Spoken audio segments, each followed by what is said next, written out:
Valéran à Ligny-en-Barrois, c'est notre info du jour. Des visites théâtralisées de la Tour Valéran étaient organisées à Ligny avec des conteurs qui racontaient un épisode de l'histoire de France. Le sujet est signé Patrick Gosseret.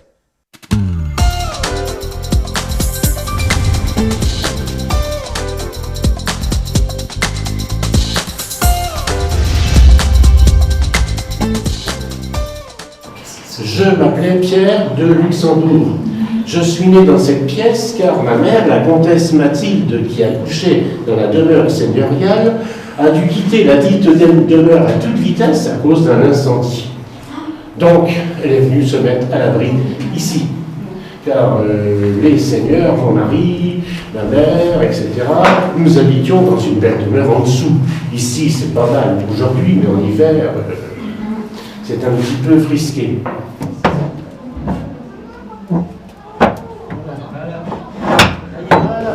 L'Office de tourisme de Ligny et ses environs a donc eu l'idée de préparer la visite théâtralisée de la Tour Valéran déjà l'an dernier. Et comme nous avions eu un certain succès, les gens ont demandé que l'on recommence.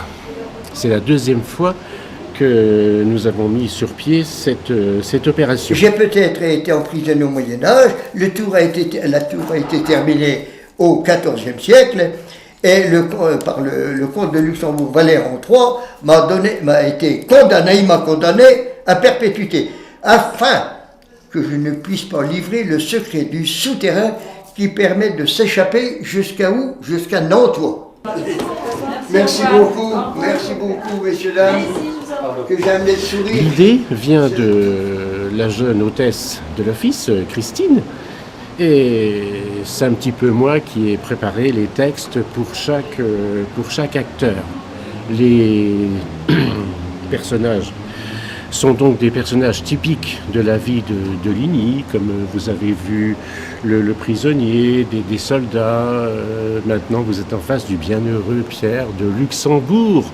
Et puis, vous allez voir la comtesse aussi, une comtesse.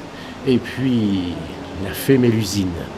Dans chaque pièce, chacun de ces personnages vous raconte un petit bout de l'histoire de Ligny.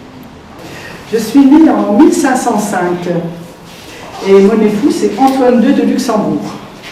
Alors nous avons dû quitter notre demeure seigneuriale, notre château qui n'était pas très loin d'ici d'ailleurs, suite au siège de la ville de Ligny par les troupes de Charles Quint en 1544.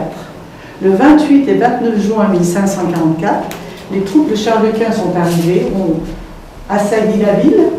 Il faut dire qu'ils partaient sur Paris, sont passés par Ligny, et on dit qu'une pluie de 5000 boulets de canon s'est abattue sur la ville. Je suis la fée Mélusine, donc je vais vous envoyer de la poussière de fée. Faites un vœu, il va peut-être se réaliser, pourquoi pas. En effet, je suis la fée Mélusine, dont la statue surmontait le donjon de l'ancienne demeure seigneuriale des comtes de Luxembourg. Alors la porte du piège, c'est la rue du Maréchal de Luxembourg, c'est celle qui donne devant la gare ferroviaire, anciennement la gare ferroviaire. Bon, il ne reste plus grand-chose de vestiges du rempart extérieur de la ville, à part là où la dernière maison de cette rue de Luxembourg, vous verrez l'angle de sa maison, elle est construite dans le pilier de cette rue du Pierge. Les personnes qui assurent tous les rôles et qui assurent l'organisation sont bien entendu des bénévoles, puisqu'il y a deux associations qui travaillent aujourd'hui, l'Office de tourisme et puis le comité des fêtes que vous avez vu en arrivant qui assure une certaine logistique.